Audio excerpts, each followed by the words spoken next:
restaurante era um dos melhores da cidade. Escolhi a dedo, luz de velas, um pianista tocando suavemente ao fundo e uma vista de tirar o fôlego. Eu estava comemorando não apenas o nosso noivado, mas a notícia que, até 10 minutos atrás, era o ápice da minha felicidade. A Camila estava grávida. Eu, aos 32 anos, finalmente ia ser pai.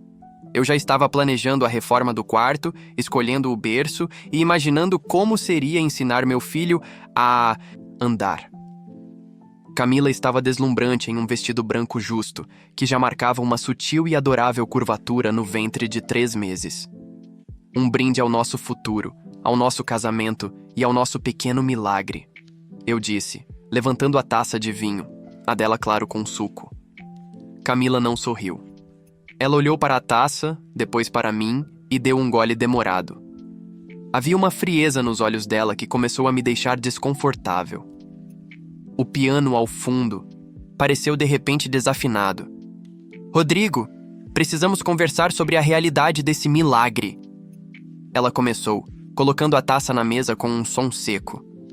Eu vou casar com você.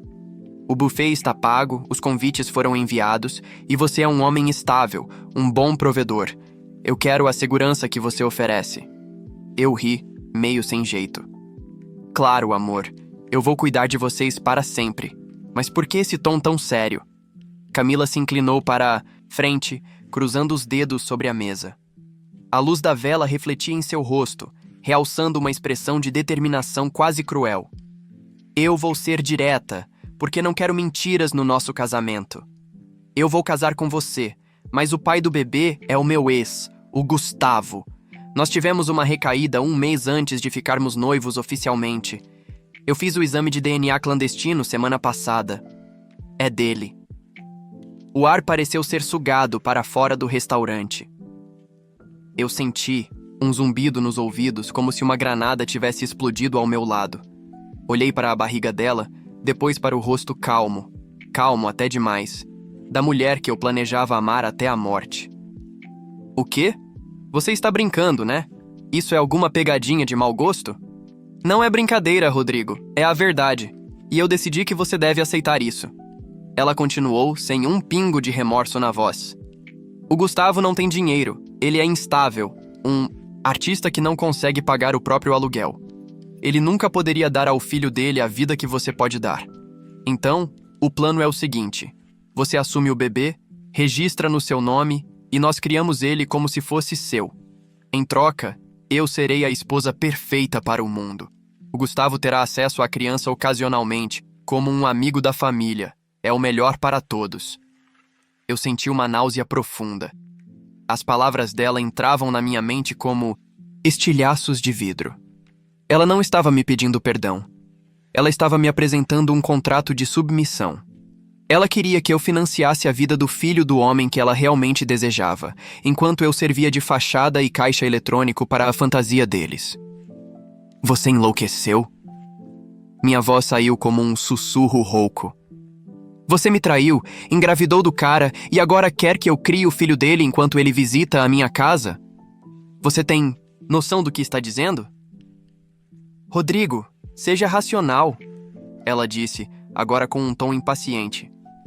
Se nos separarmos agora, o escândalo vai destruir sua reputação. Sua família é conservadora. Seus sócios na empresa te veem como o cara de família exemplar. Se eu contar que você me abandonou grávida, ninguém vai querer saber de quem é o filho primeiro. Eles vão te julgar. Além disso, eu te amo do meu jeito. Você me dá paz. O Gustavo me dá paixão, mas a paixão não paga escola particular. Ali, no meio daquele restaurante luxuoso, eu percebi que a mulher à minha frente era uma completa estranha. A Camila que eu amava nunca existiu. Ela era uma personagem criada para me pescar. O pacote que ela me oferecia era a minha aniquilação como homem. Eu olhei para o lado e vi um casal jovem na mesa vizinha, rindo, trocando carinhos. Um contraste violento com o necrotério emocional que minha mesa havia se tornado. E se eu disser não? Perguntei, tentando manter as mãos firmes sob a mesa. Você não vai dizer não. Ela sorriu, um sorriso pequeno e gélido. Eu já contei para a sua mãe que o bebê é seu e que você está radiante. Se você desmentir agora, vai partir o coração dela. E mais, eu tenho vídeos de nós dois, Rodrigo. Coisas íntimas que você não gostaria que parassem no grupo da sua empresa. Aceite os termos. É um preço. Pequeno para manter sua vida perfeita. Extorsão. Era isso. Eu estava sendo extorquido pela mãe do meu suposto filho. Eu não gritei. No Reddit, aprendi que quem grita perde a razão e o controle. Eu apenas fechei os olhos por 5 segundos, respirei fundo e tomei uma decisão. Se ela queria jogar um jogo de estratégia e poder, ela estava prestes a descobrir que eu não era apenas o provedor estável que ela achava. Eu era um homem que construiu um império do nada, e ninguém destrói o que eu construí sem uma guerra total. Você tem razão, Camila, eu disse, forçando um tom neutro, quase conformado. Eu preciso processar isso. É muita informação. Vamos terminar o jantar, ir para casa, e amanhã conversamos sobre os detalhes dessa configuração. Ela relaxou os ombros, visivelmente satisfeita por ter vencido. Sabia que você seria inteligente, Rodrigo. Você sempre foi o meu porto. Seguro. Aquelas palavras me deram vontade de vomitar. Pagamos a conta, com o meu cartão, é claro, e fomos para casa no mais absoluto silêncio. No carro, ela tentou segurar minha mão, mas eu fingi que precisava trocar a marcha. Assim que chegamos, ela foi para o banho cantarolando como se tivesse acabado de fechar um excelente negócio imobiliário. Eu fui para o escritório e tranquei a porta. Liguei para o meu advogado de confiança, o doutor Emerson. Emerson, desculpe a hora. Eu preciso de um detetive particular e de um especialista em segurança digital agora. E preciso que você prepare um documento de anulação de noivado por vício de consentimento e fraude. O que aconteceu, Rodrigo? Eu acabei de descobrir que o milagre é um golpe. E a golpista está tomando banho no meu quarto, achando que eu sou o próximo otário da lista dela. Passei a madrugada em claro. Enquanto Camila dormia o sono dos justos, eu comecei a transferir minhas aplicações financeiras para contas individuais que ela não tinha acesso. Mudei as senhas de tudo. Mas o mais importante, eu recuperei as imagens das câmeras da nossa casa de praia de 2 meses atrás. Eu nunca tinha olhado aquelas gravações porque confiava nela. Mas ali, na tela do meu computador, em 4K, eu vi o Audi do Gustavo estacionando na minha garagem enquanto eu estava em uma viagem de negócios em São Paulo. Vi os dois entrando, rindo e saindo apenas 18 horas depois. O vício da paixão dela tinha deixado rastros por todos os lados.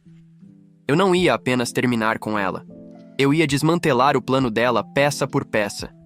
Se ela queria que o Gustavo fosse o amigo da família, eu ia garantir que ele fosse o único responsável por ela e pelo bebê, sem 1 centavo do meu suor para sustentar a farsa. O sol começou a nascer. Camila apareceu na porta do escritório usando um dos meus moletons, com aquela cara de sono falsa que ela usava para me manipular. "Bom dia, papai", ela disse, com um tom de deboche que ela nem tentava mais esconder. Eu me virei na cadeira com o tablet na mão, mostrando a imagem dela com o Gustavo na casa de praia, e dei o sorriso mais frio que ela já viu na vida. "Bom dia, Camila. Já arrumou suas malas? O Gustavo está vindo te buscar em 2 horas. E avise a ele para trazer o dinheiro do parto, porque o meu cartão acaba de ser cancelado." A guerra tinha começado, e eu não planejava fazer prisioneiros. O rosto de Camila passou de um deboche vitorioso para uma palidez cadavérica em questão de segundos.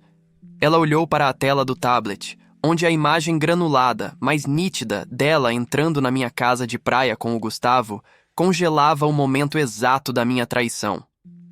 O silêncio no escritório era tão denso que eu podia ouvir a respiração curta e errática dela. "Rodrigo, eu posso explicar? Aquilo foi um momento de fraqueza, mas o que eu te disse no jantar ainda vale. O Gustavo não é ninguém, ele não tem onde cair morto. Você é o homem que eu escolhi para ser o pai." Ela começou a disparar as palavras, as mãos tremendo enquanto tentava se aproximar da mesa. Eu levantei a mão, pedindo silêncio. A calma que eu sentia era assustadora. Não havia mais dor, apenas uma determinação cirúrgica de remover aquele tumor da minha vida. Você não escolheu um pai, Camila. Você escolheu um patrocinador. E o seu patrocínio acaba de ser retirado por quebra de contrato. Eu disse, mantendo o tom de voz baixo e firme. Eu já mandei esse vídeo junto com o áudio da nossa conversa de ontem no restaurante para o Dr. Emerson. Ele já está preparando as medidas cabíveis. Você tem 1 hora para colocar o que conseguir em 2 malas. O resto eu mando entregar na casa da sua mãe amanhã. Você não pode fazer isso! Eu estou grávida! A lei me protege! Ela gritou, a máscara de esposa perfeita, caindo totalmente, revelando a criatura manipuladora por trás. Eu vou processar você por danos morais. Vou dizer que você me expulsou de casa no meio da gestação. O escândalo vai acabar com a sua empresa. Eu dei um suspiro longo e abri um arquivo no computador.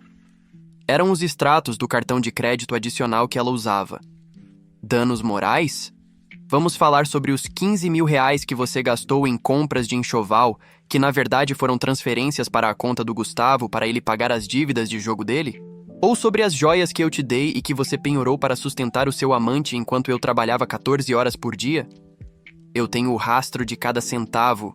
Camila, se houver um processo, a única pessoa que vai sair destruída é você. Eu sou a vítima de um golpe de estelionato sentimental e fraude de paternidade premeditada. Ela cambaleou para trás, caindo na poltrona de couro. O desespero começou a tomar conta. Ela tentou a última cartada. A emoção. E o bebê, Rodrigo? Ele não tem culpa. Você disse que o amava ontem à noite. Você sentiu a minha barriga? Aquilo doeu.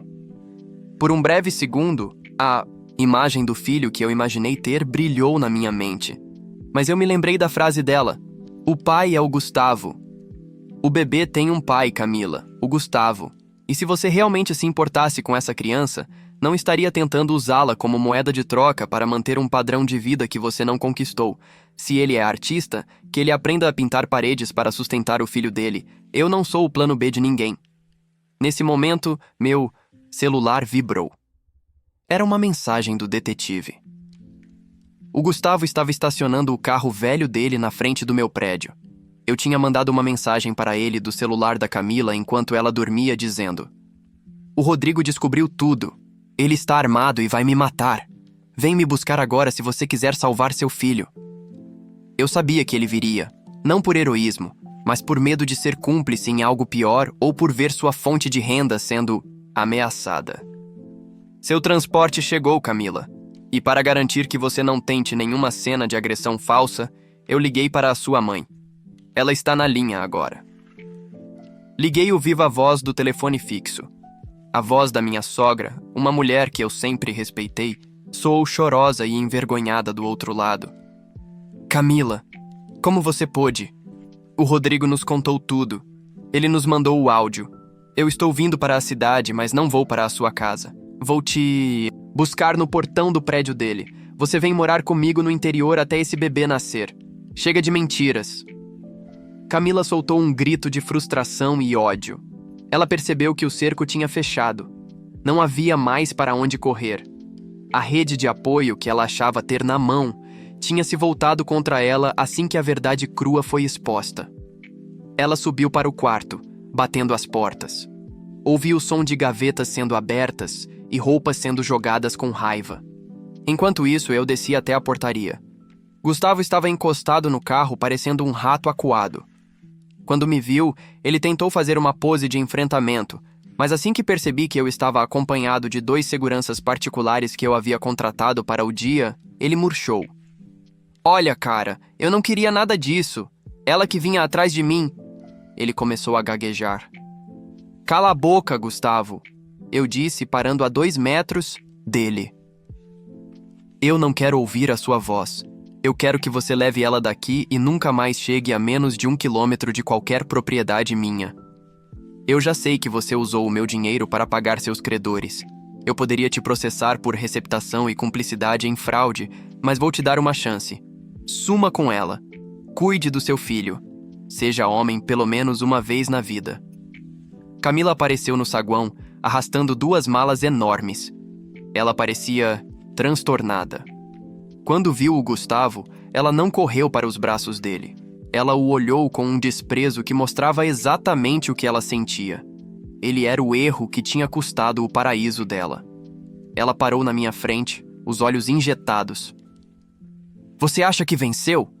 Você vai ficar sozinho nessa casa enorme, com o seu dinheiro e as suas câmeras, enquanto eu vou ter uma família. Eu prefiro estar sozinho do que viver em uma ficção escrita por uma... Psicopata, Camila. Boa sorte com a sua família. Espero que a paixão do Gustavo dure o suficiente para ele dividir as contas do aluguel com você. Eles entraram no carro. Eu vi o Audi desgastado se afastar.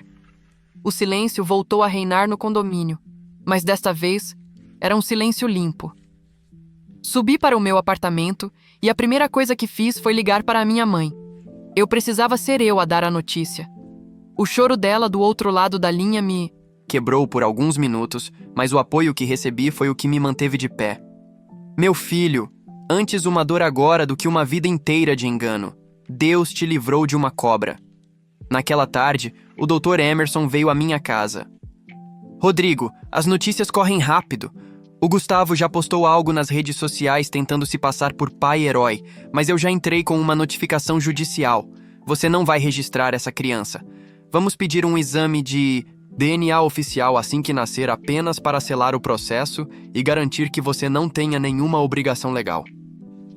Eu quero mais, Emerson, eu disse, olhando para as fotos do nosso noivado que ainda estavam sobre a lareira. Eu quero que a anulação do casamento seja pública. Não quero um divórcio silencioso. Quero que o motivo conste nos autos.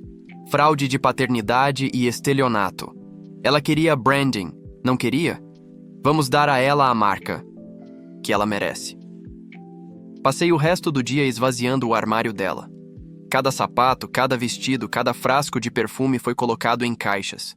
Eu não sentia ódio, sentia um alívio frio.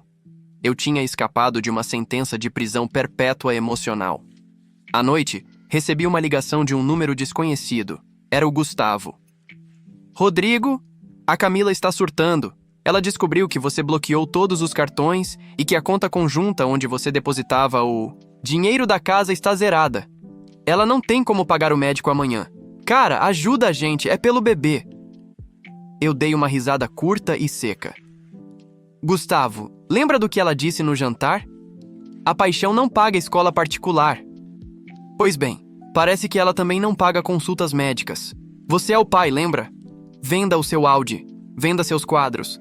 Faça o que eu fiz a vida inteira. Trabalhe. A minha conta com vocês dois foi encerrada no momento em que a sobremesa foi servida ontem. Desliguei o telefone. Bloqueei o número.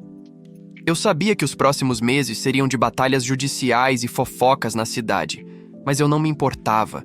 Eu estava livre. O Porto Seguro tinha fechado as portas para navios piratas. Os 6 meses seguintes foram um teste de resistência. Camila e Gustavo tentaram, de todas as formas, transformar minha vida em um inferno público. Ela postava fotos de exames de ultrassom com legendas melancólicas, sugerindo que eu era um homem cruel que havia abandonado um filho. Gustavo, por sua vez, tentou se vender como o pai presente e pobre, lutando contra o vilão rico. Mas a verdade tem uma característica peculiar. Ela não precisa de filtros para se sustentar. O Dr. Emerson foi implacável. Cada vez que ela tentava um ataque nas redes sociais, nós respondíamos nos tribunais. Entramos com uma ação de danos morais por estelionato sentimental. Quando as provas das transferências bancárias dela para o Gustavo e o áudio da confissão no jantar foram anexados ao processo, o Tribunal de Opinião Pública virou instantaneamente. As mesmas pessoas que sentiam pena dela começaram a ver a profundidade da manipulação. O golpe final no plano de Camila veio quando o bebê nasceu. Ela tentou, em um último esforço desesperado, colocar meu nome na certidão de nascimento no hospital, alegando que ainda estávamos tecnicamente em união estável. Mas eu já tinha uma ordem judicial que impedia o registro sem um teste de DNA prévio. O dia da coleta do DNA foi o momento mais tenso da minha vida. Nos encontramos em um laboratório neutro. Camila estava abatida, sem o brilho das joias e das roupas de grife. Gustavo estava ao lado dela, parecendo visivelmente sufocado pela realidade de ter que sustentar uma criança e uma mulher exigente com o salário de bicos que fazia. Quando o resultado saiu, 2 semanas depois, não houve surpresas, apenas a confirmação matemática do que eu já sabia: 0% de probabilidade de paternidade. Com o laudo em mãos, o Dr. Emerson finalizou a anulação do nosso noivado e de qualquer vínculo legal. Camila foi condenada a me ressarcir parte dos valores desviados, embora eu soubesse que nunca veria aquele dinheiro, e eu nem me importava. O valor daquela folha de papel assinada pelo juiz valia mais do que qualquer cifra. Ela era o meu alvará de soltura. A última vez que vi os dois foi na saída do tribunal. Eles estavam discutindo no estacionamento. Gustavo gritava que não tinha dinheiro para as fraldas e Camila reclamava que o carro dele não tinha ar-condicionado. A paixão que ela tanto vangloriava tinha sido corroída pela rotina da escassez. Eles tinham um ao outro, exatamente como ela planejou, mas sem o meu suor para lubrificar as engrenagens daquela relação. Vendi a casa onde planejei morar com ela. Era grande demais, cheia de ecos de um futuro que nunca existiu. Comprei um loft moderno, minimalista, com uma vista para o parque. Voltei a viajar, mas desta vez para destinos que eu queria conhecer, sem precisar carregar malas de grife de outra pessoa ou pagar por experiências de luxo para alimentar um feed de Instagram. Certa noite, meses depois, eu estava em um jantar de negócios quando conheci a Marina. Ela era arquiteta, inteligente e tinha um riso fácil que não parecia ensaiado para uma câmera. Conversamos sobre tudo, menos sobre o meu passado. Quando ela perguntou por que eu era tão cuidadoso com quem deixava entrar na minha vida, eu apenas sorri e disse: digamos que eu aprendi a ler as letras miúdas antes de assinar qualquer contrato. Emocional. Hoje olho para trás e não sinto raiva. Sinto alívio. Camila tentou me transformar no vilão de uma história que ela mesma escreveu, mas acabou sendo a protagonista da própria ruína. O bebê, que agora deve ter quase 1 ano, é a única vítima real disso tudo, e por isso pedi ao meu advogado que mantivesse uma conta poupança em nome da criança, que ele poderá acessar apenas aos 18 anos. Não por ela, mas por ele. Porque eu sou um homem de princípios, e o que ela chamou de peso morto foi na verdade a única coisa que manteve a dignidade naquela história toda. A vida seguiu. O piano do restaurante onde tudo acabou voltou a soar harmonioso na minha mente. Aquele jantar não foi o fim da minha vida, foi o início da minha liberdade. E desta vez, não há segredos, não há ex-namorados na sombra, e definitivamente não há mentiras no prato principal.